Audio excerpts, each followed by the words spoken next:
이산가족을 찾습니다 라는 KBS 생방송을 아실 겁니다.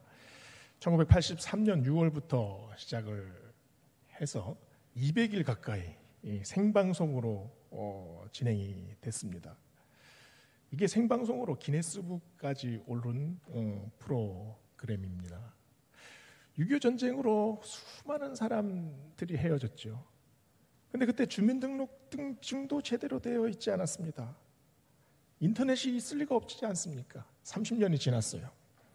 가족을 찾으려고 사람들이 다 몰려 나왔죠. 제가 초등학교 6학년 때였던 것 같습니다. 제가 아직도 생생히 기억이 나는데요. 누가 이 사람을 모르시나요? 이 곡이 쫙 나오면 온 국민들이 그냥 TV 앞에 모여 앉았습니다. 그때 수백 명의 사람들이 목에 이렇게 그 플랜카드를 걸고 이름을 적어놓고 그런 기억이 납니다. 서울 여의도 방송국에 있는 허현철 씨, 그리고 대전 방송국에 있는 김정애 씨가 그 TV 화면에 두 사람의 얼굴이 동시에 탁 떴습니다. 딱 봐도 너무나 닮았어요. 말을 시작하기도 전에 벌써 울먹입니다. 허현철 씨가 먼저 말합니다. 나는 고아원에 맡겨졌고 동생은 여자라 이발소 집에 입양을 보냈어요. 그 이발소 집이 장충동에 있는 거 아니었나요? 예, 맞아요. 동생 팔에 점이 있어요. 점이 이 점 아니에요? 나도 점이 있어요, 오빠. 허현철 씨가 말합니다. 현옥아, 네 이름이 현옥이야. 김정혜가 아니라 현옥이야. 네 이름은 알고 있어야지. 온 국민들이 함께 박수치고 울었습니다. 대한민국 역사상 이렇게 뜨겁고 애절하고 그리고 감격적인 방송은 없었습니다. 왜냐하면 핏줄이 만났거든요. 네 이름은 허현옥이야. 이름은 알고 있어야지. 정체성을 찾아가지 않습니까? 오늘 본문은 우리가 너무나 잘 아는 삼손에 대한 이야기입니다. 삼손은 파란만장한 인생을 살았죠. 시대의 영웅이었고 엄청난 괴력의 소유자입니다. 힘은 산을 뽑을 만큼 강했습니다. 사자의 입을 찢고 수천 명과 대적해서 싸워 이겼습니다. 평생 겁날 것이 없었죠. 그러나 그는 망나니처럼 살았습니다. 여인들을 쫓아다니면서 인생을 허비했어요. 머리를 빡빡 깎고 두 눈이 뽑히고 그래서 소처럼 맷돌을 갑니다. 그의 인생의 마지막이 어떻습니까? 하나님의 영이 삼손에게 임해 기둥을 잡고 마지막에 힘을 쏟아 적들과 함께 죽습니다. 드라마틱하죠. 그러나 비극적입니다. 어떻게 보면 초라하기까지 합니다. 무력한 영웅의 모습, 어쩌면 굉장히 일그러진 영웅. 그러나 성경은 삼손의 사건을 사사기의 하이라이트로 보여줍니다. 사사기에는 13명의 사사가 나오는데 삼손의 이야기가 가장 깁니다. 가장 세밀합니다. 그리고 심지어 애정을 담아서 기록해요. 성경은 삼손을 통해 무엇을 보여주려고 했을까요? 삼손의 인생을 성공과 몰락의 구도로 보면 이해가 잘 되지 않습니다. 하나님이 택하신 사람의 인생이 너무나 허무하잖아요. 사사기를 읽어보면 이 삼손은 수많은 실수를 합니다. 그리고 허점이 수두룩하게 나와요. 그러나 성경은 삼손을 악하다, 선하다 정의하지 않습니다. 삼손을 평가하기보다는 서술해 나갑니다. 그래서 그의 인생을 아주 적나라한 이야기로 보여주잖아요. 삼손은 영웅으로 자라났지만 고뇌하는 인간입니다. 삼손의 이야기는 영웅의 이야기가 아니라 갈등하는 신앙인의 모습을 보여줘요. 그래서 삼손의 이야기는 정체성을 회복하는 이야기입니다.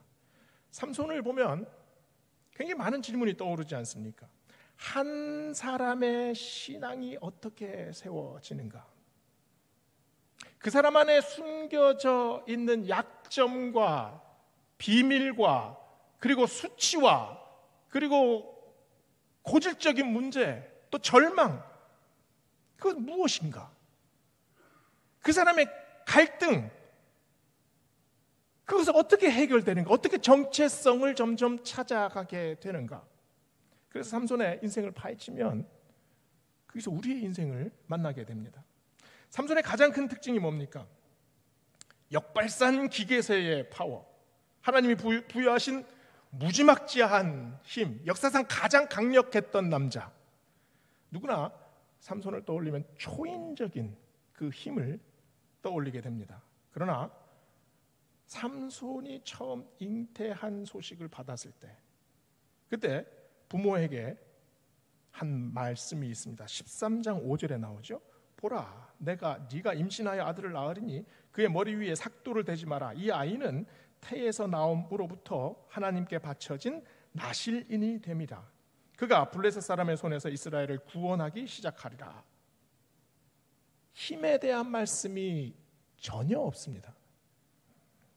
처음에 하나님은 삼손에게 힘을 약속하지 않았습니다. 삼손의 특징은 괴력을 가진 사나이가 아니라 나실인입니다. 삼손은 나실인으로 부름받았어요. 나실인은 하나님께 헌신된 사람, 하나님 앞에서 구별된 사람, 하나님 앞에 바쳐진 사람이라는 뜻입니다.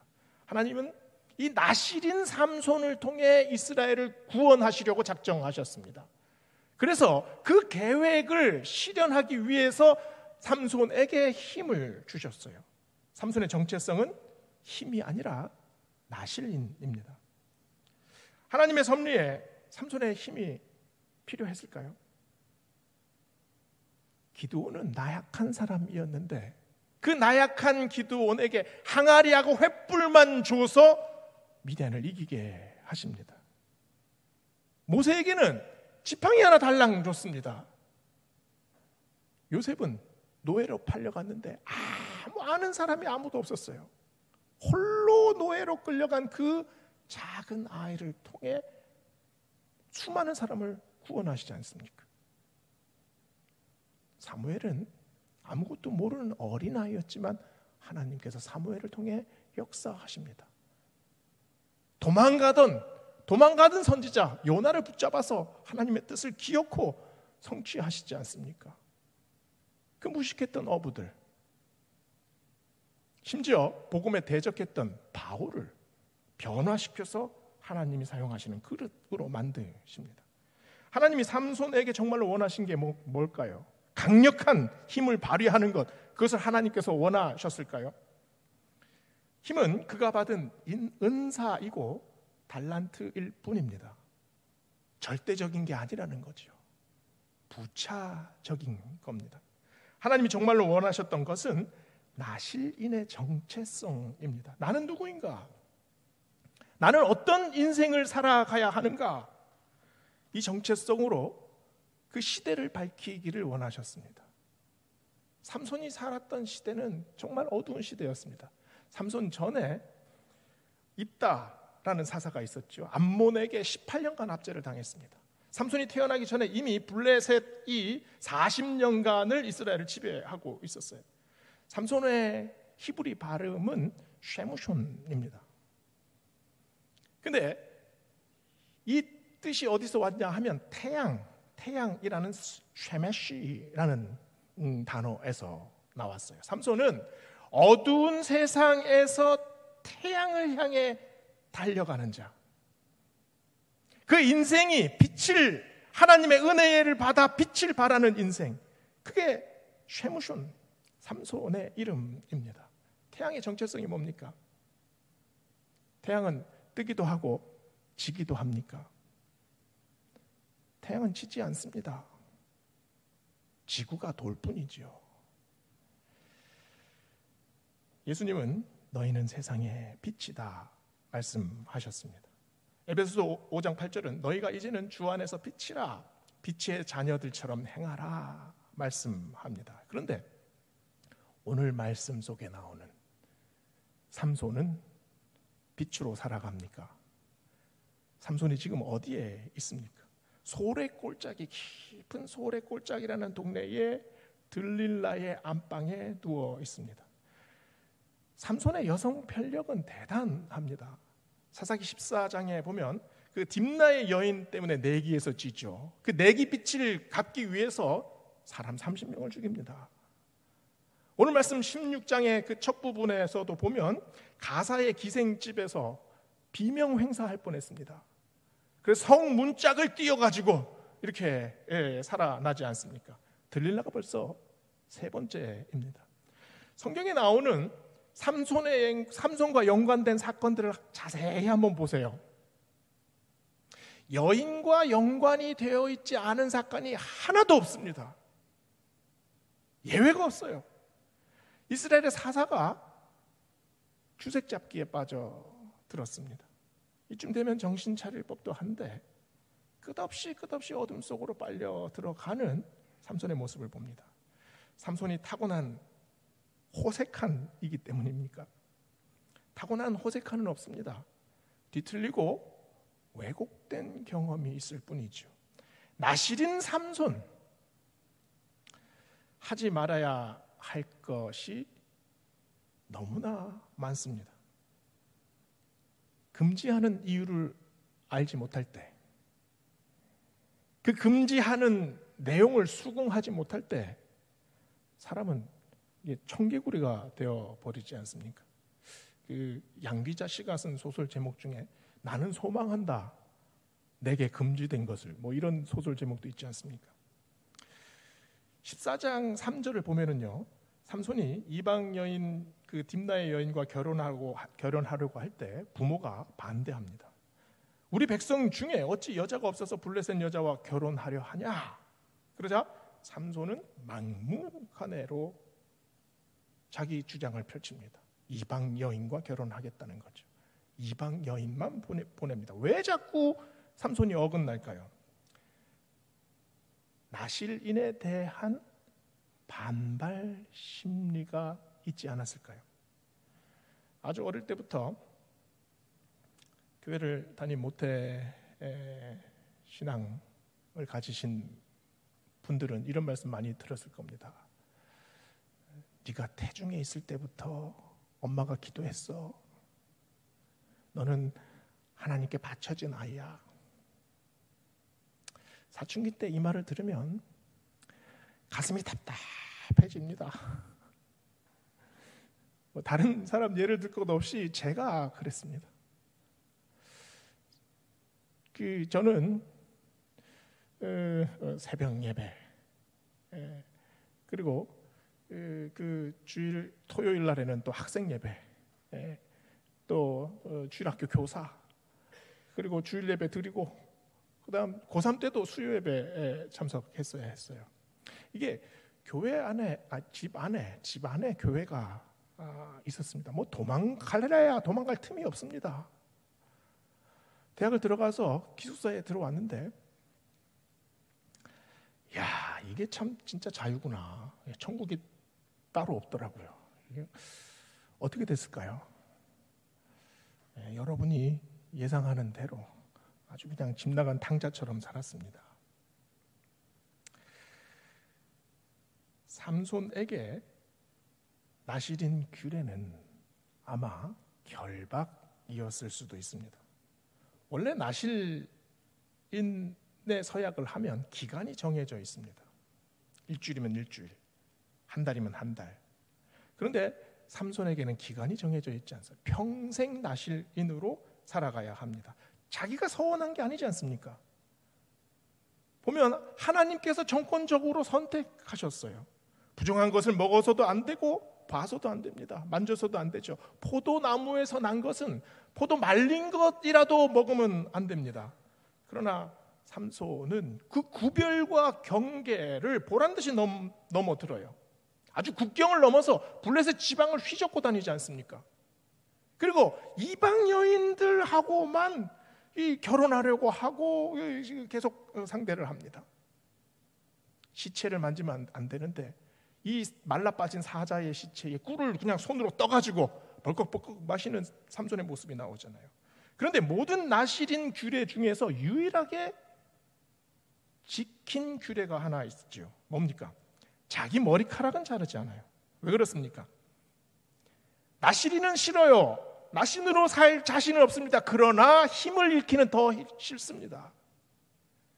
자기 멋대로 살고 싶어요. 그러나 하나님의 은혜는 받고 싶습니다. 삼손은 다른 사람과 다르다는 것을 알고 있습니다. 뭐가 다릅니까? 힘이 셉니까? 삼손이 힘이 세봐야 얼마나 셉니까? 하나님 앞에서 고작 약한 인간일 뿐입니다. 하나님께서 그 힘을 거두어 가시면 삼손은 옆집 아저씨보다도 못한 사람이 되어 버리고 맙니다. 삼손의 가장 큰 착각이 뭡니까? 힘의 근원이 나의 머리카락에 있다는 생각입니다. 그러나 성경을 수백 번 뒤져보세요. 하나님께서 그 힘을 삼손의 머리카락에 심으셨다라는 내용이 전혀 없습니다. 딱 한 구절 17절에 나오기는 합니다. 내 머리에 삭도를 대지 아니하였으니 내가 모태에서 나실인이 되었습니다. 만일 내 머리가 밀리면 내 힘이 내게서 떠나고 나는 약해져서 다른 사람과 같이 되리라. 머리카락에서 힘이 나온다? 누구 생각입니까? 삼손의 생각일 뿐입니다. 삼손이 혼자서 그렇게 믿었을 뿐이라는 거죠. 삼손은 진정한 힘의 원천이 어디서 나오는지 알지 못했습니다. 그래서 머리카락만 붙들어요. 그것만 지키면 되거든요. 머리카락만 있으면 나는 무슨 짓을 해도 된다. 나는 여전히 강력하다. 여전히 건재하다. 그래서 삼손은 자기 인생을 낭비합니다. 자기 힘을 남용하지요. 자기의 부어주신 하나님의 그 능력과 달란트, 그 소중한 시간을 그냥 허비해버립니다. 삼손이 뭐가 다릅니까? 머리가 밀리면 힘이 떠나는 게 아닙니다. 삼손의 힘의 원천은 어디에 있습니까? 내가 모태에서 나실인이 되었습니다. 이 나실인 서약에 있습니다. 하나님께서 삼손을 통하여 이루시려는 바로 그 일을 하기 위해서 하나님께서 지키시고 인도하시고 끝까지 참으시고 힘을 부어주시고 능력을 계속해서 지키시는 중입니다. 하나님이 왜 나를 선택하셨나? 하나님이 왜 나를 쓰시나? 하나님께서 나에게 왜 이 힘을 주셨나? 삼손은 여기에 집중했어야 합니다.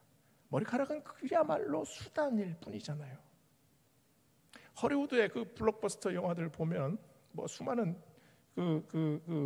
사람들, 그 영웅들이 나오지 않습니까? 그 울버린 그게 손톱이 자라는 겁니까? 여기 뼈가 자라는 겁니까? 그리고 배트맨, 스파이더맨, 신비한 능력, 강한 힘을 가지고 있으면 영웅이 됩니까? 능력은 선한 능력이 될 수도 있고 악한 능력이 될 수도 있습니다. 삼손은 어마어마한 능력을 선물로 받았죠. 그러나 그 능력을 감당하지 못합니다. 삼손의 인생에서 민족의 고통과 신음에 반응했다는 장면이 한 번도 보이지 않습니다. 삼손에게 시대의 아픔은 보이지 않습니다. 자기 내면을 통찰할 능력도 없습니다.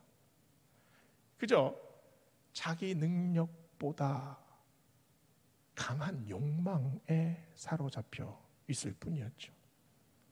인생의 모토가 재미있게, 흥겹게, 그리고 짜릿하게 이렇게 살려는 사람들이 얼마나 많이 있습니까? 이 마음으로 살다 보면 내가 이 땅에서 무엇을 해야 하는 사람인지 그 생각이 완전히 삼켜버립니다. 그 힘을 자기 욕망으로 채우고 재능을 낭비하게 되죠. 오늘 본문이 이 벌어지는 장소를 보세요. 삼손이 휘젓고 다녔던 세상과 비교하면 너무나 작은 공간입니다. 들릴라의 무릎을 베고 자는 삼손. 그 삼손에게 들릴라는 집요하게 묻습니다. 당신의 힘의 원천이 어디서 나옵니까? 그 막대한 힘의 근원이 어디입니까? 6절, 10절, 13절, 15절 계속해서 옥죄어 옵니다. 들릴라는 모든 방법을 동원하죠. 꼬드기고 토라지고 울고 매달리고 삼손을 쥐락펴락 정신이 없습니다. 이 모습을 보세요. 점점 들릴라가 삼손의 비밀에게로 점점 접근해 가게 됩니다. 이 작은 방에서 일어나는 이 질문과 대답의 공방이 아주 손에 땀을 쥐게 하지 않습니까? 공격과 방어, 그리고 침투와 색출, 토라짐과 달램, 위기와 안도, 이 유혹의 공방을 16절은 이렇게 말합니다. 날마다 그 말로 그를 재촉하여 졸음에 삼손의 마음이 번뇌하여 죽을 지경이라. 이 구절이 제대로 이해가 되십니까? 저는 이해가 안 돼요. 삼손은 죽을 지경인데 계속해서 그 대화를 이어나가고 있습니다. 삼손이 들릴라의 의도를 모를 리가 없습니다. 그러나 삼손은 마치 계속해서 즐기듯이 이 대화를 이어가고 있습니다. 아직 버틸만하다. 내가 여기서 빠져나올 수 있다. 나는 아직 강력하다. 이 마음이 삼손에게 치명적입니다. 치명적인 마음이에요. 이게 중독자의 마음입니다.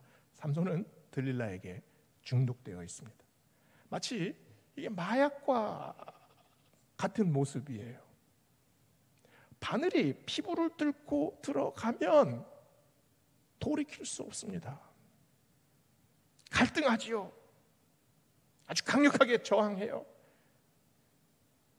그래서 쓰레기통에 던져넣습니다. 그러나 그 다음날 아침에 쓰레기통을 뒤지는 자신의 모습을 발견하지 않습니까? 들릴라의 안방은 작습니다. 그러나 그 안방이 거대한 세상 아닙니까? 들릴라가 요부이기 때문입니까? 들릴라는 그냥 보통 여인일 뿐이에요. 삼손의 마음이 요동치고 있기 때문입니다. 순식간에 시간이 가버렸다. 정신 차리고 보니 이렇게 됐다. 내가 그때 혼이 빠져 있었던 것 같아요. 언제 쓰는 말입니까? 자극적인 몰입 후에 느끼는 감정입니다. 자기 전에 핸드폰 보다 보면 1시간, 2시간이 그냥 빛의 속도로 지나가지 않습니까? 애나 램키라는 심리학자가 도파미네이션이라는 책을 썼습니다. 그는 현대인을 비가 계속 내리는 열대우림에 심겨진 선인장 같다고 얘기를 합니다. 그 열대우림에 쾌락이 넘쳐나는 거죠. 선인장이 그 안에서 살아남을 수 있겠습니까? 애나 램키는 사람의 마음을 저울이라고 얘기를 합니다.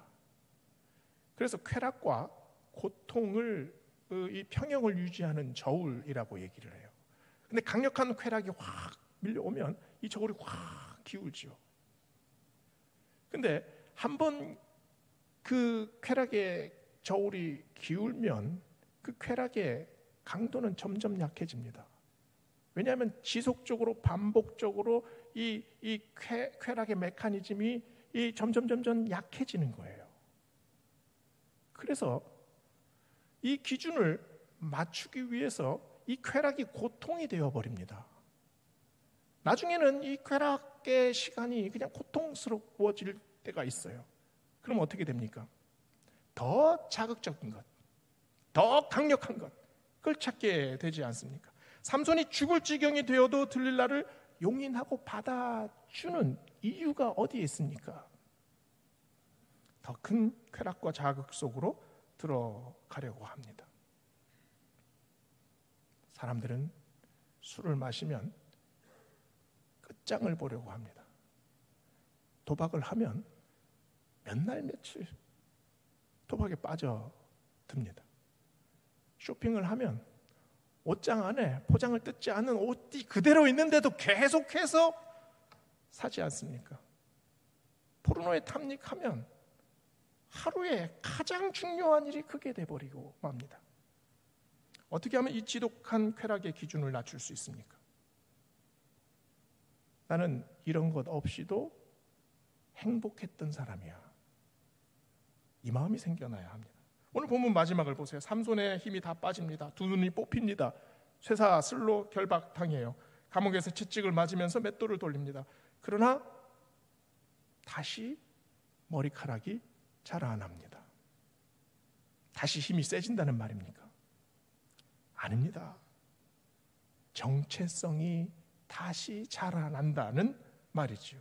자기가 누구인지 이제 깨닫기 시작하고 이제 보기 시작합니다. 두 눈알이 뽑혔는데 이제 영안이 열립니다. 쇠사슬에 묵혔지만 이제 자유를 향해 한 걸음 내딥니다. 머리카락은 다 잘렸어요. 그러나 그 안에 전신을 휘감는 믿음의 뿌리가 자라기 시작을 합니다. 우리가 읽지는 않았지만 28절에 다곤 신전에 묶인 삼손의 마지막 말이 있지요. 주 여호와여 구하옵나니 한 번만 나를 생각하시옵소서. 한 번만, 이번만 나를 강하게 하사 원수를 단번에 갚게 하소서. 이게 자유의 외침 아닙니까? 정체성의 외침, 사명의 외침입니다. 하나님은 우리를 나실인으로 부르셨습니다. 인생의 사명을 감당하는 크리스찬으로 부르셨습니다. 하나님이 부르신 나의 인생의 스토리 안에 어떤 일들이 있습니까? 나는 어디에 있습니까? 나는 누구입니까? 나는 여전히 소래골짜기를 헤매고 있지는 않습니까? 도대체 왜 내가 크리스찬으로 살아야 되는지 내가 이유를 알지 못하겠다, 이 마음으로 방황하고 있습니까? 신앙은 하나님께서 나를 부르신 콜링의 이유를 알아가는 단계입니다. 여전히 우리는 하나님께서 나에게 무엇을 원하시는지 알지 못합니다. 그러나 그 길을 걸어갑니다. 내 인생을 돌아봤을 때 하나님께서 왜 나를 부르셨는지를 언젠가는 알게 되기 때문입니다. 수많은 신앙의 위인들이 이 자기 정체성의 고백을 합니다. 요셉이 어떤 고백을 합니까? 자기를 죽이려는 형들 앞에서 요셉이 한 고백이 뭡니까? 당신들은 나를 해하려 하였으나 하나님은 그것을 선으로 바꾸사 나로 하여금 많은 생명을 구원하게 하셨습니다. 이게 요셉의 정체성입니다. 욥의 정체성은 어디에 있습니까?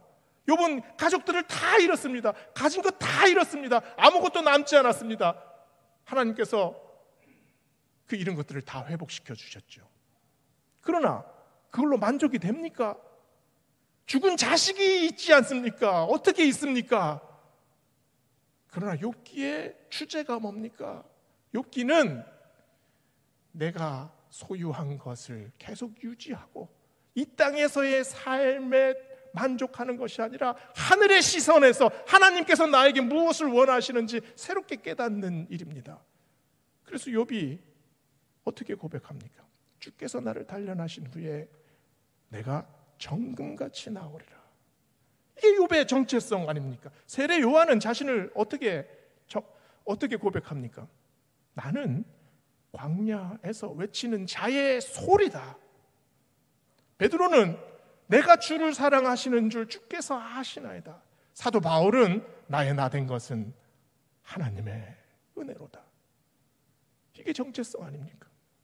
이걸로 살아가게 됩니다. 신앙은 결박에서 우리를 풀어냅니다. 사명을 깨닫게 하고 경험하게 하고 고백하게 합니다. 그래서 자유로 나가게 합니다. 우리를 묶어놨던 수많은 결박들이 있습니다. 오늘 하나님 우리의 인생에 이 결박을 풀어주시고 자유케 하시는 은혜를 주시옵소서. 이 기도가 우리 영혼 속에서 솟아나는 시간 되시기를 주의 이름으로 축원합니다.